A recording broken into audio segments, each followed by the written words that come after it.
Capítulo 12. A Batalha. Rebeca. O próximo capítulo a se desenrolar em nossas vidas seria uma batalha sem tréguas durante 8 semanas. Quando olho para trás, certifico-me de que o Senhor nos pusera em um treinamento intensivo, estágio a estágio, para um confronto e conhecimento do reino de Satanás e como podemos combatê-lo. O meu conhecimento sobre o mundo espiritual era quase nenhum, até o Senhor me treinar nesta área. Muitas foram as vezes nessas 8 semanas em que eu questionava quanto tempo a batalha duraria, e a resposta dele era: até que você tenha aprendido bastante. O envolvimento de Elaine no satanismo foi tão profundo que teríamos muito que aprender até a completa libertação dela. Nenhuma de nós conseguiu dormir mais do que 2 horas por noite, sem ter o sono interrompido durante as semanas que estavam por vir. Naturalmente, o meu trabalho continuava a todo vapor no hospital. Graças a Deus que eu estava em um sistema de rotatividade que não me foi exigido plantão noturno. A cada manhã, depois de uma noite exaustiva e mal dormida, antes de ir para o trabalho, eu citava Isaías capítulo 40, versículo 31, reivindicando as promessas contidas no trecho.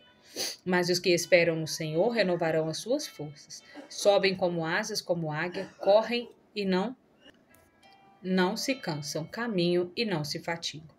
A cada vez que eu recitava aquelas promessas, de algum modo o Senhor dava-me forças para poder enfrentar o resto do dia. Não tive coragem para contar a ninguém o que estava acontecendo. Não havia uma só pessoa que pudesse entender o que se passava comigo. Todos me hostilizavam de alguma maneira. É claro que faço exceção a meus pais, mas eu não queria preocupá-los. Assim lutamos eu e Elaine. Exceto pelo Senhor, estávamos completamente sós, e quase no final daquele período. Ele instruiu-me a ler o livro de Neemias. Foi aí que eu descobri a passagem em que os inimigos de Neemias ameaçaram atacar os judeus para forçá-los a parar a reconstrução dos muros de Jerusalém. Veja o que é dito no capítulo 4, nos versos 21 a 23. Assim trabalhávamos na obra, e metade empunhava as lanças desde o raiar do dia até o sair das estrelas.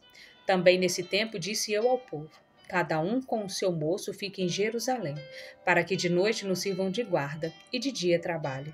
Nem eu, nem meus irmãos, nem meus moços, nem os homens da guarda que me seguiam largávamos as nossas vestes. Cada um se deitava com as armas à sua direita. Neemias capítulo 6, no verso 15, falou-me que foram necessárias 52 dias para completar o muro. Todo o povo trabalhou nesse período sem dormir, nem de noite e nem de dia. Na minha mente ficou claro que se Deus sustentou Neemias e o povo, ele iria me dar forças para continuar. Aqueles versículos foram um grande conforto para mim, especialmente porque as pessoas me diziam que eu parecia cansada e que a minha responsabilidade diante de Deus era dormir adequadamente todas as noites e que ele não me exigiria nada, o contrário além disso. A batalha se compôs simultaneamente de 3 inimigos: os demônios, os espíritos humanos de membros da seita e as pessoas na Irmandade. Todos eram enviados para tentar matar-nos. A batalha começou após a primeira libertação de Elaine. Eu havia me aconselhado com o pastor Pat na tarde em que descrevi no capítulo anterior, e ele aconselhara-me a não tentar lidar com os demônios estando sozinho. Temia que eles fossem fortes demais para mim. O pior é que Elaine tivesse dores no peito naquele dia e não me dissera.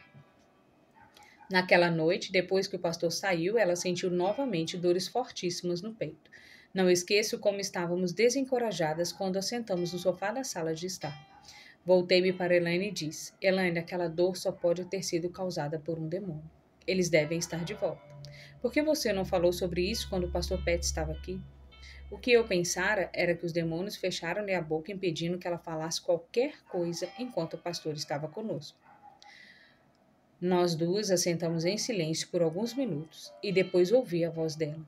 Bem, eu não serei derrotada pela segunda vez. Mas, Elaine, quando é que você foi derrotada pela primeira vez? Não houve resposta. Então, aproximei-me para tocar-lhe o braço a fim de conseguir-lhe atenção, porém ela saltou sobre mim com o rosto contorcido, rosnando, tentou agarrar-me pela garganta. No mesmo instante, conscientizei-me de que não falava com ela, mas com um demônio. Escapei do alcance dela e coloquei a mão na minha frente, exclamando: Demônio, coloco entre você e eu um escudo de fé, para que não possa me tocar. Faço isso em nome de Jesus. Uma voz pesada e gutural disse: O meu nome é Legião. Eu vou matá-la. Agora só ficou você. e há quase 5 horas o próprio pastor disse que não era para você tentar lidar conosco sozinha, porque não é forte o suficiente. No entanto, agora ele não está aqui. Eu vou matá-la. Você já se intrometeu demais com a noiva de Satã. Não me recordo de ter ficado tão assustada em toda a minha vida. Senti-me esmagada pela presença do mal naquela sala. Lembrei-me de que ele escutara palavra por palavra da minha conversa com o pastor Pet. Sabia do meu desencorajamento e depressão. Instintivamente procurei não demonstrar-lhe o medo que se passava dentro de mim. Para começar, o corpo de Helena era mais forte do que o meu e não havia dúvida que, estando sob o controle demoníaco, ela se tornaria ainda mais forte. Assim, engoli seco e respondi da forma que pensava ser, em voz de comando. Ah, não, demônio, isso não. Elaine não é mais noiva de Satã. Você que é um intruso. Pode parecer que estou sozinha, mas Jesus está comigo e é o poder dele, e não o meu, que irá derrotá-lo. Não preciso ser mais forte do que você, porque Jesus já o é. Você não sabe do que está falando. Vou ter prazer em vê-la debater-se quando eu estrangular até a morte. Apenas veja. Acabando de falar, aproximou-se, mas novamente eu reivindiquei o escudo da fé em Jesus e, para minha maior alegria, ele foi obrigado a recuar. Havia uma barreira invisível entre nós, e ele não conseguiu tocar em mim nas vezes em que tentou. E à medida que eu louvava ao Senhor pela fidelidade dele em me proteger, o demônio ficava cada vez mais furioso. Foram 45 minutos de batalha. Eu orava, cantava hinos, lia e recitava as escrituras, e sempre ordenava-lhe para sair. Ele tentou diversas vezes usar o corpo dela para ferir-me fisicamente. No entanto, quando eu reivindicava o escudo protetor, ele recuava. O Espírito Santo fazia-me lembrar um versículo após o outro. Citei repetidamente Lucas 10:19, Jó 32:8 e Colossenses 2:15, e com isso ele ficava mais atormentado.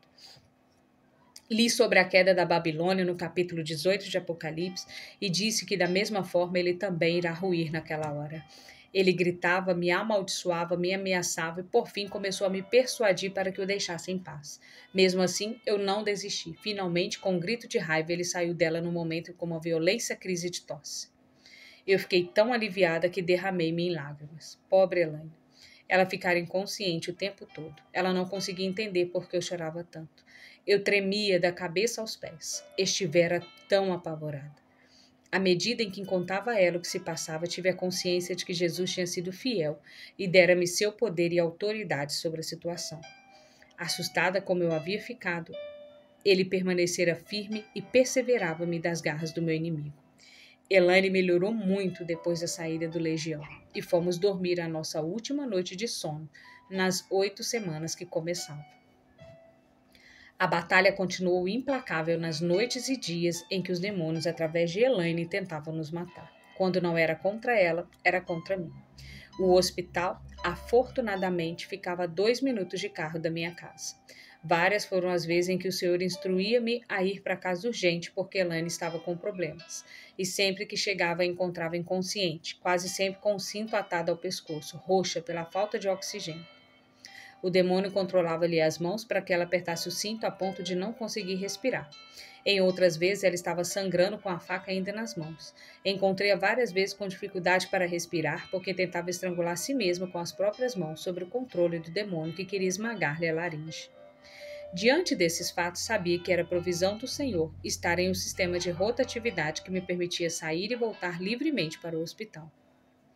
No dia seguinte, depois do meu primeiro encontro com Legião, o Senhor fez-me lembrar de 2 Timóteo 1, versículo 14, que dizia assim: guarda o bom depósito mediante o Espírito Santo que habita em nós. Ele mostrou-me que Elaine era o bom depósito dado a mim e que eu deveria guardá-la diligentemente com a minha própria vida. Tornei-me cada vez mais preocupada, à medida em que a batalha avançava, com o fato que os demônios já expulsos voltavam rapidamente para ela. Orando especificamente pela situação, o Senhor trouxe à minha mente uma passagem de um livro que eu li alguns meses atrás. Ele se chama Conquista de Canaã, de Jesse Penn Lewis. Ela escreve: Gálatas capítulo 5, 24 é uma passagem que se enquadra justamente aqui. E os que são de Cristo crucificaram a carne com suas paixões e luxúrias. Esta é judicialmente a posição dos filhos de Deus, mas deve ser também vivida. Porque nesta batalha espiritual, a menos que a faca seja aplicada ao que as escrituras chamam de carne, essa será terreno para Satã atacar-nos e enfraquecer-nos no conflito. A carne deve estar sobre a faca da cruz, porque se houver algum delito ou algo duvidoso em sua vida e você se aventurar em enfrentar o adversário, ele se voltará contra você e fará pressão na área não crucificada em você, pressionando-o com seu terrível poder. Você precisa manter a carne firmemente, persistentemente e totalmente sobre a cruz, assim como seus delitos, vontades e orgulho. Enquanto orava e refletia sobre essa passagem e como ela poderia aplicar-se à situação de Elaine com os demônios, o Senhor, como se fosse num flash, colocou um quadro em minha mente e o Espírito Santo confirmou ser uma visão. Nela, Elaine estava no centro de um círculo formado por animais semelhantes a gatos enormes e perversos. Eram horríveis. Eles circulavam ao redor dela, farejando, farejando, e de repente um deles parava. Farejava e não saltava para dentro dela. Foi aí que eu entendi. Os gatos representavam os demônios. Circulavam ao redor dela constantemente, tentando achar uma porta para entrar. Quando a achavam, imediatamente entravam no corpo e depois se manifestavam a mim. Assim contei a ela sobre a visão e mostrei-lhe a passagem do livro. Senti-me motivada pelo Senhor de que ela necessitava pedir a Ele que procurasse e mostrasse quaisquer portas abertas que necessitavam ser fechadas pela confissão e perdão no sangue de Jesus. Eu admiro profundamente a coragem e a persistência dela nessa busca. Elaine passou 2 noites e 2 dias numa intensa procura. Tenho certeza de que foi uma terrível e dolorosa experiência para ela. Durante esse período, a visão continuou persistente na minha consciência. E cada vez que eu via um demônio, imediatamente ele se manifestava e a batalha começava até que fosse expelido. Aí esperávamos um certo tempo em oração, até que o Senhor nos revelasse em que porta ele havia entrado. Então, firmemente as portas, uma após outras, foram sendo fechadas, à medida em que ela confessava pecados ou envolvimentos, recebendo perdão e depois pedia a Jesus que a fechasse com o seu sangue para sempre. Finalmente, em uma manhã de segunda-feira, às 2 da manhã, pude visualizar os animais circulando na direção oposta. Surpresa, eu exclamei: Elaine, por que será que eles estão indo na direção oposta?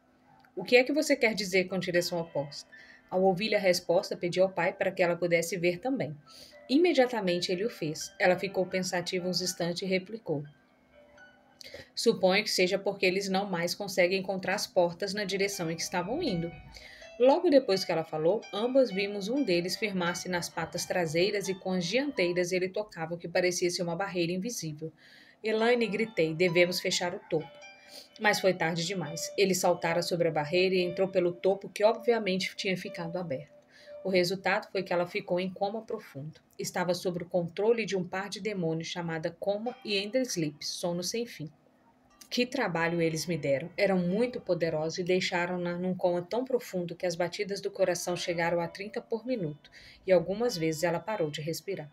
Foi dificílimo lidar com eles porque, estando ela em coma profundo, eles não me ouviam e nem me falavam. Não foi diferente como das outras vezes. Temia pela vida dela e nada que eu tentasse funcionava. Orei, cantei, gritei para eles e até bati no rosto de Elaine. Porém nada, a não ser um coma profundo. Assim, totalmente desesperada, não sabendo mais o que fazer, peguei a Bíblia e comecei a ler em voz alta o livro do Apocalipse. Os demônios odeiam esse livro. Li e reli enquanto meu coração cantava, firmado na fé de que o Senhor iria salvar-lhe a vida. Repentinamente, tendo eu já lido cerca da metade do livro, o demônio manifestou-se, usando as mãos delas e tentou atirar a Bíblia para longe. Cale-se, ele rosnou, não suportando ouvir mais nada sobre isso. É isso mesmo, ele fala da sua ruína e destruição total. E se você continuar por aqui, eu vou ler e reler novamente. E sabe o que mais? Pedirei ao Pai que impeça você de tapar os ouvidos para que seja obrigado a ouvir. Quero que saiba disso e eu sei que o Senhor irá fazê-lo. Você não pode fazer isso. Ah, sim, eu posso. Logo depois comecei a orar e a pedir a Deus que fizesse com que eles fossem obrigados a ouvir a cada palavra. Comecei a ler novamente e a resposta foi relâmpago. Cale-se! A frustração dele era tanta que gritava. Como eu recusasse a parar, ele finalmente saiu. Assim eu descobri o ponto-chave em lidar com esses demônios difíceis. Eu poderia pedir ao pai para incomodá-los e ele o faria. O topo seria complicado fechar porque era uma área preciosa ao coração de Elaine. Contudo, a coragem e o compromisso dela com o Senhor prevaleceram, e graças a Deus ele também foi fechado. Quase que imediatamente depois, eu vi um dos animais cavando o chão sob os pés da minha amiga. Oh, não, a base, novamente era tarde demais. O inimigo entrara. Passei mais 1 hora de batalha antes que o mesmo fosse expulso. Nós duas começamos a pedir ao Senhor que revelasse a porta da base. E ele revelou-nos ao mesmo tempo. Era o orgulho. De novo, foi necessário que eu enfrentasse a teimosia dela, como já fizera no incidente com Manchã. Até aquele instante, ela firmemente recusava se ajoelhar para orar. Eu também passara pela mesma dificuldade anos antes, e o Senhor trabalhou em mim nesse ponto. É humilhante ter que ajoelhar-se, mas eu aprendi que conforto isso traz. Haviam muitas áreas além do orgulho, mas estavam interligadas nele naquele momento. Disse a Elaine que o Senhor simplesmente estava pedindo que ela ajoelhasse diante dele, pedisse perdão e também que ele ajudasse quanto à questão do orgulho. Mas ela enfaticamente recusava. Fiquei muito frustrada, porque a cada recusa outro demônio vinha e eu passava mais 1 hora de batalha até que ele saísse. Por fim, tomei o livro A Conquista de Canaã e mandei que ela lesse alto a passagem mencionada anteriormente. Assim disse-lhe: agora vá para a sala e resolva esse assunto com o Senhor. Não volte aqui até que o faça.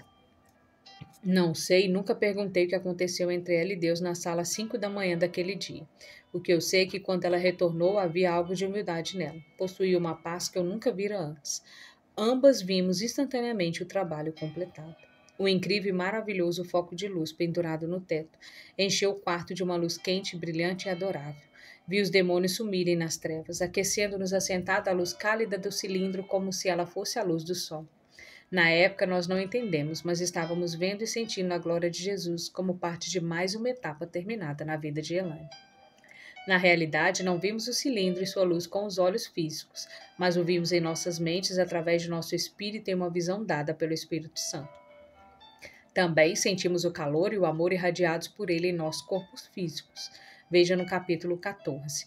Assim fomos dormir pela primeira vez em 4 dias. 1 hora depois, tenho de ir trabalhar. Levantei-me e fiquei encantada ao constatar que a luz ainda estava lá. O calor e o amor vindos dela eram um tremendo conforto para nós. Nisso pensei que a batalha estivesse terminado. Como eu estava errada. Não pensei que tudo tinha sido apenas uma parte do trabalho para limpar a vida de Elaine. À tarde, quando eu cheguei em casa, quase desmaiei quando vi no divã, roxa e sem respiração. O cinto atado contra a garganta estava tão apertado que ela não conseguia respirar. O meu coração partiu quando vi que o demônio estava tentando matá-la. Perguntei-me como ainda isso podia estar acontecendo, já que eu via no meu espírito o cilindro. Por onde outro demônio conseguira entrar? A verdade é que novamente lá estavam eles, sempre me surpreendendo. Não conseguia admitir que tivesse entrado. Eu estava tão exausta que o cilindro era o meu entender uma garantia de que eles não voltariam mais. Finalmente, em prantos, pedi ao Senhor que retirasse a visão, porque conscientizei-me de que estava dependendo dela e não dele. Satanás foi hábil bastante em usá-la para manipular-me. Tão logo pedi o cilindro desapareceu, e assim naquela noite entramos em batalha numa nova área. Eu estava na cozinha quando fui apunhalada pelas costas com a faca que usara para cortar a carne. Voltando-me, vi que Elaine estava com a enorme faca nas mãos. Pensando que ela estivesse sob o controle de um demônio, agarrei-lhe as mãos e disse: não, demônio, eu proíbo em nome de Jesus e quero que me dê a faca. Tamanha foi a surpresa quando uma voz feminina me respondeu: você não pode me ordenar como se eu fosse um demônio. Não vou obedecer a essa ordem estúpida, porque não sou um demônio. E ainda vou ensinar vocês duas uma lição. Lutamos um bom tempo e recebi cortes graves pelo corpo. O sangue se espalhava por toda a cozinha enquanto eu lutava pela faca e pelas nossas vidas. Não me importo quem você seja, vou derrotá-la no nome e no poder de Jesus. Ao mesmo tempo que eu tentava tirar-lhe a faca, usei toda a minha força para fazer com que ela sentasse em uma cadeira. Agora, em nome de Jesus, eu ordeno que você me diga quem é e o que é você. Eu sou Sally. Fiquei surpresa. Sabia que Sally tinha sido uma amiga de Elaine e que também fora treinada pela própria Elaine. Ela se tornara a sucessora de Elaine como sacerdotisa superior. Era mais arrogante que qualquer um dos demônios que eu já enfrentara. Podia sentir o ódio que ela transmitia. Bem, Sally, seja você um humano ou um demônio, terá que ajoelhar-se para Jesus. Não há escolha. A palavra de Deus diz em Filipenses 2, 6-11 que: pois ele, subsistindo em forma de Deus, não julgou como usurpação a ser igual a Deus. Antes a si mesmo se esvaziou, assumindo a forma de servo, tornando-se em semelhança de homens e reconhecido em figura humana, e assim mesmo se humilhou, tornando-se obediente até a morte e morte de cruz. pelo que também Deus o exaltou sobremaneira e lhe deu o nome que está acima de todo nome, para que ao nome de Jesus se dobre todos os joelhos, nos céus, na terra e debaixo da terra, e toda língua confesse que Jesus Cristo é o Senhor, para a glória de Deus Pai. Acabando de citar esses versos maravilhosos, pude sentir que o Senhor fortalecia o meu corpo. Pois é, Sally, você não tem escolha. Não faz diferença se é demônio ou humano. Terá que ajoelhar-se do mesmo modo diante de Jesus. Ela começou a rir e zombar, dizendo: Você pensa que o seu Jesus é tão poderoso? Isso tudo não passa de mentiras. Eu nunca irei me ajoelhar diante dele. A minha fúria era tão grande que, sem pensar, eu a agarrei pelos ombros e literalmente a levantei da cadeira. Puxei-a para o chão, fazendo com que ela se ajoelhasse e que, com as mãos nas costas, eu a fiz ficar de nariz no chão. Agora, o que é que você disse? Disse que não queria se ajoelhar diante de Jesus? Pois é, exatamente o que está acontecendo agora. Jesus está aqui, com toda a autoridade. Não posso dizer quem estava mais surpresa, se eu ou Sally. Elaine não é do tipo físico raquítico e eu já estava extremamente cansada pela luta que enfrentara há poucos minutos. Deixei que Sally usasse o corpo de Elaine enquanto ela ficou de nariz no chão e eu a mantive de joelhos. Sally, você precisa ver. Satanás mente para você como ele mentiu para Elaine. Jesus é o vencedor e ele é o perdedor. Ele apenas quer destruí-la. Se ele é tão poderoso como diz, por que você está no chão ao invés de ser eu? Sally, a sua única esperança é comprometer-se com Jesus. Não estou escutando mais as suas palavras, mas voltarei e vocês duas irão se arrepender. Instantaneamente ela se foi, e o corpo de Elaine inconscientemente envergou-se. Depois ela voltou a si e olhou para mim. Ei, o que está acontecendo? Por que é que eu estou no chão? Esta é mais uma lição de humildade? Sorri um pouco e retirei a poeira da ponta do nariz de Elaine. Lamento, mas por um momento eu esqueci que era o seu corpo. Fui tão má com a Sally. Quem? Sally. Ela insultou Jesus e disse que não queria se ajoelhar diante dele. E bem, eu a obriguei. Ah, entendo. Mas o que ela estava tentando fazer? Matar-nos com uma faca enorme. Ah, garota, que bom que ela não conseguiu. Depois que Elaine ajudou-me a cuidar da cozinha e dos meus ferimentos, eu lhe perguntei: Você costumava fazer coisas como aquelas? Digo, entrar no corpo de alguém, mover e falar através das pessoas? Claro, isso era fácil. Você estava consciente do que fazia e dizia? Sim, mas como é que você fazia? Penso que essa seja uma outra porta, de outra maneira, como ela poderia ter entrado? Para ser sincero, eu não sei como. Eu apenas fazia. Foi uma das primeiras coisas que aprendi. À medida em que ganhava poder, podia levar o meu corpo e ir a qualquer lugar que quisesse e fazer o que pensasse. Ficava consciente do que acontecia e o que estava fazendo, também com o meu corpo físico. De repente, algo estalou. O Espírito Santo me fez lembrar de um livro que eu lera há mais de um ano. Excitada, corri para a estante e peguei-o. Disse a Elaine que provavelmente ele continha a resposta para o nosso dilema. Ele falava sobre o poder da alma, que é, na verdade, o poder do corpo espiritual humano quando sob o controle da alma. São 2 livros que tratam desse assunto. O Poder Latente da Alma, de Watchman Nee, e A Alma e o Espírito, de Jesse Penny-Lewis. Nos 2 dias que se seguiram, Elaine e eu lemos juntas, em alta voz, todo o livro O Poder Latente da Alma. Começamos a entender exatamente o estranho poder que ela, ajudada pelos demônios, usara durante tantos anos. Satã nunca diz aos seus o que é que estão usando, ele só ensina como usá-los. O tópico que fala do controle do espírito do homem pela alma será estudado detalhadamente no capítulo 14. O fato é que Elaine controlava conscientemente seu corpo espiritual. À medida em que aprendíamos sobre espíritos humanos, começamos a identificar muito dos bruxos e bruxas da redondezas que viam seus corpos espirituais para tentar matar-nos. A maior dificuldade foi enfrentar um bruxo que tinha por nome Código David. Este era um sacerdote superior de uma assembleia enorme e poderosa na nossa cidade. Ele era médico no hospital onde eu estava treinando e disse-me que tinha jurado me matar a qualquer custo. Era mais difícil enfrentar os espíritos humanos do que os demônios, porque eles não tinham qualquer respeito por Deus. Eu sempre recordava-me de Tiago 2,19, até os demônios creem e tremem, e de Judas 8, do 11 ao 13. Ora, estes, da mesma sorte, quais sonhadores alucinados, não só contaminam a carne, como rejeitam o governo e difamam autoridades superiores.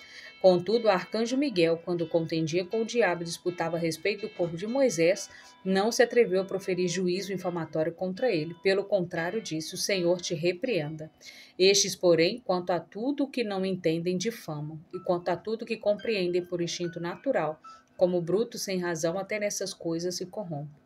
Ai deles, ondas bravias do mar, que espumam as suas próprias surgidas, estrelas errantes, para as quais tem sido guardada a negridão das trevas para sempre. Não me importava quão desesperadora fosse a batalha. O Senhor sempre me dava a força física necessária. Enquanto líamos e aprendíamos, Deus começou a me falar sobre a necessidade de Elaine desistir de toda a habilidade de controlar seu corpo espiritual através da alma. Ele revelou-me que ela havia usado por muitos e muitos anos. Foi aí que comecei a entender o que se passava no hospital durante todo o tempo de internação dela. Ela e as enfermeiras enfrentaram-me através dos poderes da bruxaria e eu não o percebera. As peças do quebra-cabeça começaram a juntar-se. Agora não me espanto de que as enfermeiras tivessem sido tão hostis. Elaine vencera a todas. Foi então que o compromisso dela com Cristo enfrentaria o teste mais árduo. Através do controle consciente do seu corpo espiritual, ela podia ver e comunicar-se com o mundo espiritual quando quisesse. Isso também dava-lhe capacidade para ver um ataque quando ele estivesse chegando. Assim, sob a orientação do Senhor, eu disse-lhe o que pensava ser a única solução para que aquela porta fosse fechada aos espíritos humanos. No meu entender, ela deveria pedir-lhe que retirasse toda a capacidade que tinha de lidar com os poderes e habilidades da bruxaria e também a capacidade de controlar seu corpo espiritual. O trabalho dele deveria ser tão exato a ponto de, no caso de rebelião por parte dela, ela não conseguir mais usá-los novamente. Elaine agonizou com a decisão uma boa parte do dia. Sabia muito bem que desistir daqueles poderes a deixaria completamente indefesa diante de todos os que estavam tentando torturá-la e matá-la. Ela devia tornar-se totalmente dependente do Senhor. Entretanto, o amor e o compromisso dela com o Senhor mais uma vez venceram, confirmando mais um grande passo, quando juntas e de joelhos pediam ao Senhor para levar-lhes todos os poderes e também dividir-lhe a alma do Espírito, como está em Hebreus 4:12. Mais uma vez, aprendéramos uma importante lição naquela noite. Acabara de deitar quando de repente o Senhor me acordou e corri para o quarto de Elaine. Encontrei-a sentada na cama sob o controle de um demônio. Ele apontava numa determinada direção, usando-lhe o braço esticado. Tendo o Senhor me capacitado para entender o que ele dizia, fiquei horrorizada ao constatar que ele usava o corpo espiritual dela e apontava para a sala tentando matá-la. Imediatamente levantei a mão e comecei a passá-la por cima e por baixo na frente do dedo que ela apontava, dizendo: Não, demônio, bloqueei você no nome do poder de Jesus. Você não tem mais o direito de usar o espírito dela porque ela pediu ao Senhor para selá-lo. Como eu estava grata de que ela tivesse tomado aquela decisão. De outra maneira, o demônio teria o direito legal de usá-la. Furioso, ele voltou para mim e gritou: Como você ousa interromper-me? O espírito dela pertence a mim e eu o usarei como desejar. Não, demônio, você não pode. O espírito dela está sob o sangue de Jesus e foi selado para que ninguém mais possa usá-lo. Agora saia. Eu ordeno em nome de Jesus. Ele revirou os olhos dela, cintilando todo o ódio possível. Eu e Ashum, o príncipe, retornarei para matar você que fez essa noite. E com essas palavras ele se foi. Depois que Elaine voltou à consciência, falei-lhe sobre o ocorrido e como Yashun tentou usar-lhe o espírito. Diga-me, Elaine, os demônios usavam o seu corpo dessa maneira antes de você entregar-se a Jesus? Sim, e com frequência. Eu não podia pará-los. Fui disciplinada muitas vezes por tentar fazê-los. E Yashun é um demônio muito poderoso. Ele, assim como os outros, também poderosos, usa os espíritos de membros da seita de modo que desejarem. Quase que sempre isso resulta em fraqueza e doença para a pessoa. Satanás nunca questiona, ele apenas usa. Na mesma noite, mais tarde, acordei abruptamente com as mãos de Elaine sob o controle de Achuchu apertando-me a garganta. Estava tão cansada que adormecera e não percebi quando ela entrou no quarto. Debati freneticamente para livrar-me daqueles dedos que, como aço, estava estrangulando. O Senhor deu-me forças quando em espírito camei por ele. De algum modo, consegui retirar-lhe as mãos antes de quase morrer por falta de oxigênio. Rolamos da cama para o chão em uma batalha desesperadora. Ondas de terror varreram-me e, arfando pelo ar, eu disse: Eu vou vencê-lo em nome de Jesus, vou saber sair agora. Ele lutou desesperadamente, amaldiçoando-me e amaldiçoando-me, mas continuei a ordenar para que saísse no nome de Jesus. E, finalmente, com o último guincho, ele se foi.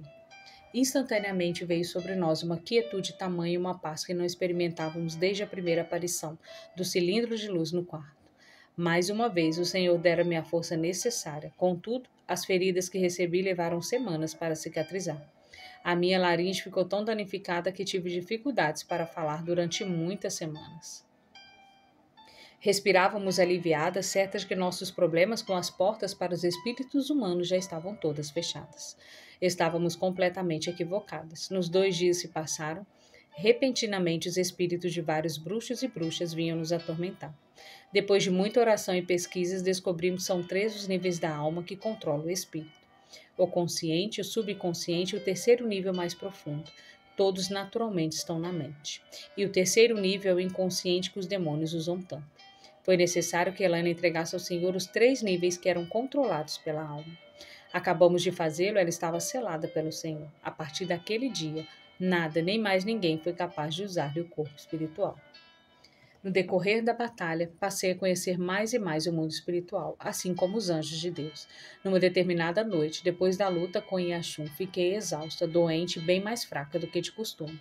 Os demônios sabiam disso e tornavam-se mais agressivos nos ataques físicos. Assim que um deles manifestou-se e agarrou-me pela garganta, bradava ser mais forte que os outros. O Espírito Santo ordenou-me: não resisto, eu cuidarei dele.